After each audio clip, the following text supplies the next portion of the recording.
قرآن مجید فرقان حمید میں اللہ رب العالمین نے ارشاد فرمایا هو الذی خلق لکم ما فی الارض جمیعا، کہ اللہ تبارک و تعالی نے اس دنیا میں سب کچھ تمہارے لیے پیدا فرمایا۔ اللہ تعالیٰ نے انسان کو جو نعمتیں عطا فرمائیں، آنکھ عطا کی، کان عطا کیا، ناک عطا کیا، زبان عطا کی، ہونٹ عطا کیے، ہاتھ عطا کیے، ٹانگیں عطا کی، قدم عطا کیے، یہ سب انسان کے لیے۔ بلکہ اس کے بعد اللہ تعالیٰ نے زمین بنائی، آسمان بنایا، سورج بنایا، چاند بنایا، ستارے بنائے، یہ گرمی، یہ سردی، یہ سمندر، یہ دریا، یہ پہاڑ، ندی، نالے، چشمے، یہ سب اللہ تبارک و تعالیٰ نے انسان کے لیے بنائے۔ صحرا بنایا، ریگستان بنایا، بلند و بالا پہاڑ اللہ تعالیٰ نے بنائے، یہ سب انسان کے فائدے کے لیے۔ اور اس کے بدلے میں اللہ تعالیٰ نے انسان سے فرمایا کہ وما خلقت الجن والانس الا لیعبدون، اور اے انسان تجھے میں نے اس لیے پیدا کیا کہ تاکہ تم میری عبادت کرے۔ ہر چیز تمہارے لیے ہے اور تم اللہ کے لیے ہو۔ اب ایک مثال میں آپ کو دینا چاہوں گا، اگر کوئی شخص کسی کو ملازم رکھے اور اس سے کہے کہ تمہاری سہولیات یہ ہوں گی کہ تمہیں اتنے پیسے تنخواہ کے ملیں گے، دوپہر کا کھانا بھی ملے گا، بنگلہ بھی ملے گا، گاڑی بھی ملے گی، تمہیں بجلی بھی فری ملے گی، گیس بھی فری ملے گی، اس کے بعد آفس میں بیٹھے 3-4 مرتبہ تم چائے بھی پی سکتے ہو، مہمان تمہارے آ جائیں تو ان کے لیے ریفریشمنٹ کا اہتمام بھی کر سکتے ہو۔ اس کے بدلے میں کام تمہارا یہ ہے کہ صبح 8 بجے سے لے کے 4 بجے تک تم آفس میں اس مشین پر بیٹھو گے۔ اچھا، وہ بندہ گاڑی بھی لے لے، مکان بھی لے لے، بنگلہ بھی لے لے، پیٹرول بھی لے لے، چائے پانی بھی لے لے، سیلری بھی لے لے، مہمانوں کی ریفریشمنٹ کا اہتمام بھی کر لے، سارا کچھ کر لے، لیکن وہ دفتر میں نہ بیٹھے۔ دفتر میں تو مالک اسے یہی کہے گا نا کہ یار تم نے جو اپنے مطالبے تھے وہ تو لے لیے، جب بات آئی میری تو تم نے مجھے کیا دیا؟ اپنا فائدہ تو تم نے سارا کچھ حاصل کر لیا، جب میری بات آئی ہے تم نے میرے لیے کیا کیا؟ میں بلا تمثیل عرض کروں گا۔ اللہ تبارک و تعالیٰ نے انسان کو زبان دی، انسان نے لے لی، آنکھ دی، لے لی، ناک دیا، انسان نے لے لیا، کان دیے، انسان نے لے لیے، ہاتھ لے لیے، پاؤں لے لیے، اللہ تعالیٰ نے مکان دیے، انسان نے لے لیا، اللہ نے گاڑی دی، انسان نے لے لی، اللہ تعالیٰ نے رزق دیا، انسان نے لے لیا، سمندر دیا، ہم نے لے لیا، پہاڑ دیا، ہم نے لے لیا، چشمے دیے، ہم نے لے لیے، صحرا دیا، ہم نے لے لیا۔ لیکن جب بات آئی اللہ کی عبادت کرنے کی، اب ذرا تصور کریں نا، جب بات آئی اللہ کی عبادت کرنے کی، جب بات آئی نا وما خلقت الجن والانس الا لیعبدون کی، تو بتائیے ہم نے رب کے لیے کیا کیا؟ سوال تو ہوگا نا، بتانا تو پڑے گا رب کی بارگاہ میں کہ میرے بندے جو میں نے نعمتیں دی تھی تو نے پورے استحقاق کے ساتھ استعمال کی، ہر چیز کو تو نے استعمال کیا، کسی نعمت سے انکار نہیں کیا، بلکہ تم نے اور بھی زیادہ مانگا، اے اللہ رزق دے دے اور زیادہ دے دے، اے میرے مالک مجھے صحت دے دے اور زیادہ دے دے، مجھے طاقت دے اور زیادہ دے، مجھے مکان دے اور بڑا دے، گاڑی دے اور بڑی دے۔ لیکن جب بات آئی نماز پڑھنے کی، نماز تو نے مختصر کر دی، جب بات آئی زکوٰۃ دینے کی، زکوٰۃ مختصر کر دی، جب بات آئی اللہ کی عبادت کو نے چھوڑ دیا۔ اللہ پوچھے گا تو صحیح نا میرے بندے تو نے پھر میرے لیے کیا کیا؟ میں نے تو سب کچھ تجھے عطا کر دیا اور میری ہر نعمت تو نے مکمل حق کے ساتھ استعمال کی، بتا میری عبادت کا تو نے کیا کیا؟ جواب تو اللہ کی بارگاہ میں نہیں بنے گا۔ تو اللہ تبارک و تعالیٰ جب بندے کو عطا فرماتا ہے تو اس کے بدلے میں اللہ تبارک و تعالیٰ نے کچھ مطالبہ بھی تو رکھا ہے نا، اس مطالبے پر پورا اترنا یہ انسان کے لیے ضروری ہے۔ اور دیکھیے جب اللہ رب العالمین نے فرشتوں سے مخاطب ہو کے فرمایا، علامہ اسماعیل حقی علیہ رحمت فرماتے ہیں اپنی تفسیر کے اندر، فرماتے ہیں کہ اللہ نے فرشتوں کو جمع کیا اور فرمایا کہ وَإِذْ قَالَ رَبُّكَ لِلْمَلَائِكَةِ إِنِّي جَاعِلٌ فِي الْأَرْضِ خلیفہ، اللہ نے فرشتوں سے کہا کہ میں زمین پر اپنا خلیفہ بنانے لگا ہوں۔ تو فرشتوں نے اللہ کی بارگاہ میں عرض کیا، قالوا، انہوں نے کہا، أَتَجْعَلُ فِيهَا مَن يُفْسِدُ فِيهَا وَيَسْفِكُ الدِّمَاءَ، اے اللہ تو اسے خلیفہ بنائے گا جو زمین میں قتل و غارت کرے گا، لڑائی کرے گا، جھگڑے کرے گا، بددیانتی کرے گا، کرپشن کرے گا، چوری کرے گا، زنا کرے گا، لوٹ مار کرے گا، ایک دوسرے کو تنگ کرے گا، ایک دوسرے پر ظلم و ستم کرے گا، وہ یہی انسان تیرا خلیفہ ہوگا؟ ہم تیری تسبیح کرتے ہیں، نحن نسبح بحمدک ونقدس لک، باقی رہی عبادت کی بات، تو عبادت تو ہم بھی تیری کر رہے ہیں، ہم تیری تسبیح بیان کرتے ہیں، ہم تیری پاکیزگی بیان کرتے ہیں، ہم سے بہتر انداز میں کون کر سکتا ہے؟ قال، اللہ نے فرمایا کہ انی اعلم ما لا تعلمون، جو باتیں میں جانتا ہوں وہ تم نہیں جانتے، کیونکہ فرشتوں نے لوح محفوظ پر یہ تو لکھا ہوا دیکھ لیا تھا کہ ابو جہل آقا علیہ الصلوۃ والسلام کو معذلہ تنگ کرے گا، لیکن یہ تو نہیں دیکھا تھا کہ ابو بکر صدیق وفاداری کتنی کرے گا۔ فرشتوں نے یہ تو لکھا ہوا دیکھ لیا تھا کہ عتبہ اور شیبہ اسلام کی مخالفت کریں گے، لیکن انتہائی تنگ دستی کی کیفیت میں عثمان غنی لاکھوں کا مال اللہ کی راہ میں عطا کر دیں گے، یہ تو نہیں دیکھا تھا۔ بلال حبشی حضور کے ساتھ کتنی وفاداری کرے گا، خالد بن ولید حضور کے ساتھ کتنی وفاداری کرے گا، ابو عبیدہ حضور کے ساتھ کتنی وفاداری کرے گا، ابو ہریرہ حضور کے ساتھ کتنی وفاداری کرے گا، حضرت عمرو بن عاص حضور کے ساتھ کتنی وفاداری کریں گے، یہ تو نہیں دیکھا تھا انہوں نے۔ اللہ نے فرمایا کہ انی اعلم ما لا تعلمون، تم ظاہر کو دیکھتے ہو انسان کے، کبھی اس کے اندر جا کے دیکھو نا۔ تو حضرت اسماعیل حقی فرماتے ہیں کہ اللہ تبارک و تعالیٰ نے یہ جو فرمایا تھا کہ انی جاعل فی الارض خلیفہ، اللہ تبارک و تعالیٰ نے اسے اپنا خلیفہ منتخب کیا تھا جو دل میں رب کا خوف بھی رکھتا ہو، دل میں رب کا خوف بھی رکھتا ہو، صرف اللہ کی نعمتیں استعمال کر کے آرام سے سو نہ جائے، بلکہ اللہ کا خلیفہ حقیقی طور پہ وہ ہوگا جس کے دل میں رب کا خوف ہوگا، دنیا سو رہی ہوگی، یہ رب کی بارگاہ میں رو رہا ہوگا، لوگ بالکل مارکیٹ عروج پر ہوگی، لوگ کاروبار میں مصروف ہوں گے، یہ نماز کے لیے، بندگی کرنے کے لیے اللہ کی بارگاہ میں کھڑا ہو جائے گا۔ فرمایا کہ اللہ تبارک و تعالیٰ نے اس بندے کو اپنا خلیفہ بنایا تھا، موقع اس کے پاس ہوگا لیکن وہ بددیانتی نہیں کرے گا، موقع اس کے پاس ہوگا جھوٹ نہیں بولے گا، موقع اس کے پاس ہوگا لیکن چوری نہیں کرے گا۔ فرمایا کہ اللہ نے خلیفہ تو اس کو بنایا تھا۔ اللہ تبارک و تعالیٰ کی عطا پر نظر رکھنا اور رب کا خوف دل کے اندر ہونا، فرمایا کہ یہ بندے کے اللہ کے خلیفہ ہونے کی علامت ہوتی ہے۔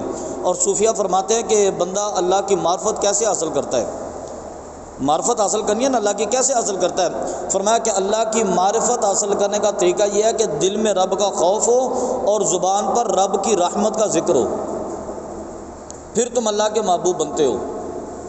اگر دونوں میں سے ایک پوائنٹ بھی ختم ہو گیا نا تو پھر کچھ بھی تمہارے ہاتھ میں نہیں ہوگا۔ دل میں اللہ کا خوف ہونا چاہیے، کیونکہ جس کے دل میں اللہ کا خوف نہیں ہوگا پھر وہ اللہ تبارک و تعالیٰ کے دین کے راستے پر چلے گا ہی نہیں۔ اگر ایک لمحے کے لیے سزا جزا کا عمل ختم کر دیا جائے، نہ کوئی جنت ہوگی نہ کوئی دوزخ ہوگی، تو بتائیے پھر نماز کون پڑھے گا، نیکی کے راستے پر کون چلے گا، بددیانتی کون ترک کرے گا، جھوٹ کون چھوڑے گا، زنا کون چھوڑے گا، چوری کون چھوڑے گا، سزا جزا کا عمل ہی نہیں ہے، ظلم کون ترک کرے گا، لوگوں کے ساتھ صلہ رحمی سے کون پیش آئے گا؟ یہ تو سزا جزا کی وجہ سے ہے نا۔ ہم جھوٹ اس لیے نہیں بولتے کہ اللہ تبارک و تعالیٰ نے ہمیں منع کیا، وہ سزا دے گا۔ ہم نماز اس لیے نہیں چھوڑتے کہ اللہ تبارک و تعالیٰ ہمیں سزا دے گا۔ ہم چوری اس لیے نہیں کرتے کہ اللہ تبارک و تعالیٰ ناراض ہوگا، سزا جزا ختم ہو جائے پیچھے کیا بچے گا؟ فرمایا کہ رب کا خوف اگر بندے کے دل میں ہو تو رب کی معرفت حاصل کر سکتا ہے، اگر رب کا خوف نہیں ہے نا تو پھر رب کی معرفت حاصل نہیں کر سکتا۔ اور فرمایا کہ جب وہ بولے تو رب کی رحمت کی بات کرے، جب بھی بولے۔ اور نبی کریم صلی اللہ علیہ وسلم کا طریقہ تو یہ تھا کہ جب بھی بولتے تھے نا، بات کہیں کی ہو رہی ہوتی تھی، آقا علیہ الصلوۃ والسلام اسے موڑ کر اپنے رب کی رحمت پر لے آتے تھے۔ کہیں کی بات ہوتی تھی، آقا علیہ الصلوۃ والسلام موڑ کر رب کی رحمت پر لا کے کھڑی کر دیتے۔ آقا علیہ الصلوۃ والسلام کے ایک صحابی نے چڑیا کے بچے اٹھا لیے، وہ چڑیا جو ہے نا وہ چوں چوں کرتی ہوئی نبی کریم صلی اللہ علیہ وسلم کی بارگاہ میں آ گئی۔ وہ صحابی بعد میں پہنچے، چڑیا پہلے حضور کی بارگاہ میں آ گئی، وہ حضور کے کندھے پہ بیٹھی تھی۔ وہ کہتا ہے کہ میں بچے لے کے حضور کی بارگاہ میں پہنچا نا، جب وہ چڑیا پہلے حضور کی بارگاہ میں بیٹھی تھی اور چوں چوں کر رہی تھی، جیسے ہی وہ حضور کی بارگاہ میں ہے تو آقا علیہ الصلوۃ والسلام نے فرمایا کہ اس کے بچوں کو چھوڑ دو، یہ شکایت لے کر آئی ہے میرے پاس تمہاری۔ تو نبی کریم صلی اللہ علیہ وسلم کے حکم سے وہ صحابی واپس گئے، بچے جا کے اس کے گھونسلے میں رکھے، اور جب واپس مسجد میں تشریف لائے نا تو نبی کریم صلی اللہ علیہ وسلم نے فرمایا کہ بتاؤ یہ ماں تھی نا کتنی محبت کرتی ہے۔ عرض کی حضور الفاظ نہیں ہے بتانے کے، بڑی محبت کرتی ہے اپنے بچوں کے ساتھ، حضور بڑی شفیق ہے اپنے بچوں کے لیے۔ اور دیکھیں اس کی چڑیا، اچھا چڑیا کی معرفت بھی دیکھیے، وہ جانتی ہے کہ یہ اللہ کے نبی ہیں، یہ اللہ کے حبیب ہیں۔ وہ چڑیا شکایت لے کر حضور کی بارگاہ میں آ گئی۔ سرکار نے فرمایا کتنی محبت کرتی ہوگی بچوں سے؟ عرض کی حضور الفاظ نہیں ہے بتانے کے۔ سرکار نے فرمایا کہ یہ ماں ہو کر اپنے بچوں سے اتنی محبت کرتی ہے، اللہ تبارک و تعالی انسان کے ساتھ 70 ماؤں سے زیادہ محبت کرتا ہے۔ کتنی محبت ہے؟ رحمت ہے رب کی، وہ 70 ماؤں سے زیادہ تم سے محبت کرتا ہے۔ ایک جنگ میں ایک عورت کا بچہ کھو گیا، میدان کارزار جو نا بڑا گرم ہے، لوگوں کے بازو کٹ کے گر رہے ہیں، کسی کی ٹانگ ٹوٹ رہی ہے، کسی کا سر تن سے جدا ہو رہا ہے، ایک قتل و غارت ہو رہی ہے، ہر طرف خون ہی خون میدان میں پھیلا ہوا، اور عورت اپنے بچے کو ڈھونڈنے میں بھاگی پھرتی ہے۔ نبی کریم صلی اللہ علیہ وسلم کی نظر پڑی، سرکار نے فرمایا اس کا بچہ ڈھونڈو۔ صحابہ کرام فوراً دائیں بائیں ہوئے، بچہ ڈھونڈ کے اس ماں کو دیا۔ اس ماں نے بڑی محبت سے سینے سے لگایا۔ سرکار نے فرمایا کہ یہ ماں ہے نا؟ عرض کی جی حضور۔ فرمایا کتنی محبت کرتی ہے؟ فرمایا کہ حضور الفاظ نہیں ہے بیان کرنے کے۔ سرکار نے فرمایا کہ جتنی یہ محبت اپنی اولاد کے ساتھ کرتی ہے، اگر اس کو حکم دیا جائے تو یہ اپنے بچے کو آگ میں ڈالے گی؟ اس کو میں کہہ دوں اگر بچے کو آگ میں ڈالے گی؟ نہیں حضور، ہم نے تڑپتے مچلتے دیکھا اولاد کی محبت میں سے۔ ہم نے دیکھا کہ میدان میں جنگ کے اندر لوگوں کے بازو کٹ کٹ کے گر رہے تھے، لوگ قتل ہو رہے تھے، کسی کا سر تن سے جدا ہو رہا تھا، کوئی کسی کا بیٹا مارا جا رہا تھا، کسی کا شوہر مارا جا رہا تھا، اس کو فکر ہی نہیں تھی۔ یہ بھاگی پھر رہے تھے، اپنے بچے کو ڈھونڈتی اور بچے کے نام پہ آوازیں دے رہی تھی۔ حضور کیسے ہو سکتا ہے اپنے بچے کو آگ میں ڈالے؟ بلکہ یہ تو اپنے بچے کو گرم ہوا بھی نہیں لگنے دے گی۔ تو آقا علیہ الصلوۃ والسلام رونے لگے۔ سرکار نے فرمایا کہ تمہارا رب پھر تمہیں جہنم میں ڈالے گا؟ تصور تو کرو ذرا، رب کی رحمت کی بات ہے نا۔ اللہ رب العالمین اس لیے فرمایا ہر کام بسم اللہ سے کرو نا۔ بندہ ہر وقت رب کی رحمت کی بات کرے، بسم اللہ الرحمن الرحیم، کہ میں اللہ کے نام سے شروع کرتا ہوں جو بڑا رحمان ہے، وہ بڑا رحیم ہے۔ تو فرمایا ذرا تصور کرو کہ وہ رحمان رب تمہیں جہنم میں ڈالے گا؟ اسے کیا ضرورت ہے وہ اپنے بندے کو جہنم میں ڈالے؟ اور آقا علیہ الصلوۃ والسلام مسجد میں بیٹھے تھے، ایک صحابی سے بھاگتے ہوا ہے، دیہاتی آدمی تو دور سے آیا، بھاگتا ہوا مسجد کے اندر داخل ہوا اور آگے بات چیت چلی، السلام علیکم زور سے کہا، سارے صحابہ خاموش ہو گئے، اس کو دیکھنے لگے۔ آقا علیہ السلام سے مخاطب ہوا، فرمایا کہ حضور مجھے یہ بتائیے کہ کل میدان حشر میں جب ہم جائیں گے رب کی بارگاہ میں حساب کتاب ہوگا، ہم سے حساب کتاب کون کرے گا؟ فرمایا کہ اللہ۔ اس نے کہا بس ٹھیک ہے، یہ کہہ کے واپس چلا گیا۔ جب مسجد سے نکلا حضور نے آواز دی، اس کو بلایا، فرمایا کہ یار یہ ماجرا کیا ہے؟ تو اتنی بڑی افراتفری میں آیا، بڑی جلدی کے اندر آیا ہے، اور تو نے کوئی تبصرہ نہیں کیا، کوئی بات نہیں کی، تو نے آ کے یہ بھی نہیں دیکھا کہ مجلس میں باتیں کیا ہو رہی ہیں، ذکر کس چیز کا ہو رہا ہے، تو اپنا سوال لے کے آیا اور لے کے سوال بھاگا چلا گیا۔ آگے تو نے پوچھا کہ حساب کتاب کون لے گا؟ بھی اللہ لے گا، تو واپس چلا گیا۔ کیوں چلا گیا تو واپس؟ کوئی تبصرہ تھا تیرے ذہن میں، کوئی سوال تھا، کوئی گفتگو کرنی تھی، بات تو کر تو میرے ساتھ۔ عرض کی کہ حضور نہیں، پوچھنا کچھ نہیں تھا، میں بیٹھا ہوا تھا، اچانک خوف خدا میرے دل پر غالب ہوا، حشر کا خوف مجھ پر غالب ہوا، قیامت کا خوف مجھ پر غالب ہوا، جہنم کا خوف آیا، تو میں دوڑا وہاں سے، میں نے آ کے آپ سے پوچھا کہ حضور حساب کون لے گا؟ جب آپ نے بتایا اللہ، تو میری تسلی ہو گئی۔ فرمایا کیوں تسلی کیوں ہو گئی؟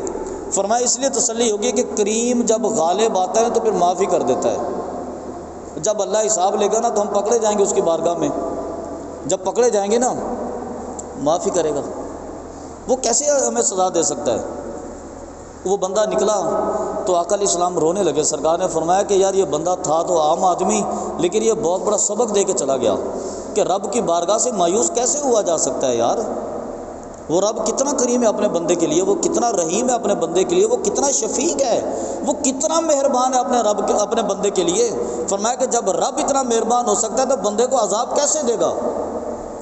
اللہ تبارک و تعالیٰ کی رحمت تو یہ ہے نا کہ وہ اپنے بندے کو عذاب نہیں دے گا، لیکن صوفیہ نے فرمایا کہ زبان جب تمہاری کھلے تو رب کی رحمت کی بات ہونی چاہیے، اور تمہارے دل کے اندر جب تصور آئے نا تو رب کے عذاب کا خوف ہونا چاہیے۔ فرمایا کہ جب یہ دو چیزیں تمہیں میسر آ گئی تو تمہیں رب کی معرفت نصیب ہو جائے گی۔ یہ رب کی معرفت۔ اچھا ہم تو ابھی بدقسمتی سے رب کی معرفت تو بڑی دور کی بات ہے، ہم ابھی لوگوں سے یہ وعدہ لے رہے ہیں کہ یار 5 نمازیں پڑھو گے۔ ہم تو ابھی دین پر اتنے ہی پکے نہیں ہوئے کہ ہم ابھی تک لوگوں سے پوچھ رہے ہیں یار نماز پڑھو گے؟ لوگ نماز کے لیے نہیں آتے۔ یار رمضان میں روزے رکھو گے؟ لوگ روزے کے لیے نہیں آتے۔ تراویاں پڑھو گے؟ تراویح کے لیے نہیں آتے۔ زکوٰۃ کی بات ہو جائے زکوٰۃ کے لیے نہیں آتے ہم، بلکہ ہمارے ہر عمل کا آغاز جو ہے نا وہ ناشکری سے ہی ہوتا ہے، حالانکہ اللہ نے حکم دیا تھا لئن شکرتم لازیدنکم، شکر ادا کرو گے میں تمہیں زیادہ دوں گا۔ ہم ہر چیز کا آغاز جو ہے نا ناشکری سے۔ جناب کیسے مزاج ہے؟ بس ٹھیک ہے جی، اچھا یہ ٹھیک تو ہے، یہ بس کیا ہوتا ہے ساتھ؟ کیا حال ہے جی آپ کے؟ بس ٹھیک ہے۔ بس کا کیا مطلب ہے؟ آپ راضی نہیں ہیں اپنے حال سے؟ اپنے حال سے راضی نہیں ہے؟ اچھا کاروبار کیسا چل رہا ہے؟ بس ٹھیک ہے، لیکن پچھلے سال کے مقابلے میں اس دفعہ نقصان ہو گیا ہے۔ کیا نقصان ہوا؟ میں نے پچھلے سال مارکیٹ میں کاروبار کیا تھا، مجھے 6 لاکھ روپے منافع ہوا تھا۔ کتنا؟ بولو، بڑی رقم ہے آج کل کے دور میں۔ 6-6 ہزار روپے بڑا مسئلہ بنا ہوا ہے، بڑی رقم ہے۔ کتنا منافع ہوا تھا؟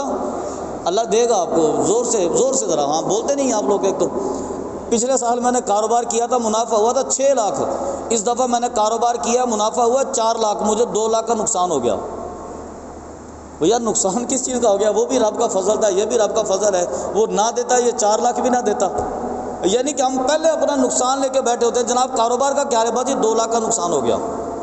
کیوں؟ پچھلے سال 6 لاکھ بچے تھے، اس سال 4 لاکھ بچے ہیں، تو 2 لاکھ کا نقصان ہم کہہ دیتے، ہم یہ نہیں کہتے کہ 4 لاکھ بچے ہیں ہمیں۔ رحمت کی بات پہلے نہیں ہوتی، ناشکری پہلے ہماری زبان پر آتی ہے۔ ہمارا تو یہ حال ہے۔ طبیعت کیسی ہے؟ بس ٹھیک ہے۔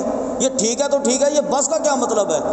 اس کے اندر بھی یعنی کہ ہم راضی نہیں ہیں، اس کے اندر بھی ہم اللہ کی عطا میں راضی ہونا چاہیے۔ رب جس حال میں رکھے بندہ اس حال میں راضی رہے، وہ جیسے بھی اپنے بندے کو رکھے، تو ہر حال میں رب کا شکر ادا کرنا چاہیے نا، ہر حال میں اللہ کی رحمت کا ذکر ہونا چاہیے۔ وہ بڑا کریم ہے، اس نے ہمیں لاکھوں کروڑوں لوگوں کے مقابلے میں بہتر لباس عطا کیا ہے، لاکھوں کروڑوں لوگوں کے مقابلے میں بہتر اسٹیٹس عطا کیا ہے، بہتر مکان عطا کیا ہے، بہتر نوکری عطا کی ہے، بہتر خاندان عطا کیا ہے۔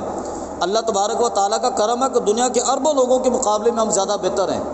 جب ہم زیادہ بہتر ہیں تو زیادہ بہتر انداز میں رب کا شکر بھی ہونا چاہیے۔ تو اس لیے صوفیہ فرماتے ہیں کہ رب کی معرفت کی بات جب آئے نا، تو معرفت تمہیں تب حاصل ہوگی جب تمہارے دل میں خدا کا خوف ہو اور زبان پر خدا کی رحمت کا تذکرہ ہو۔ اگر ان میں سے ایک چیز بھی ختم ہو گئی نا، تم رب کی معرفت حاصل نہیں کر سکتے۔ اللہ رب العالمین کی بارگاہ سے دعا ہے کہ اللہ تعالیٰ صراط مستقیم پر استقامت عطا فرمائے۔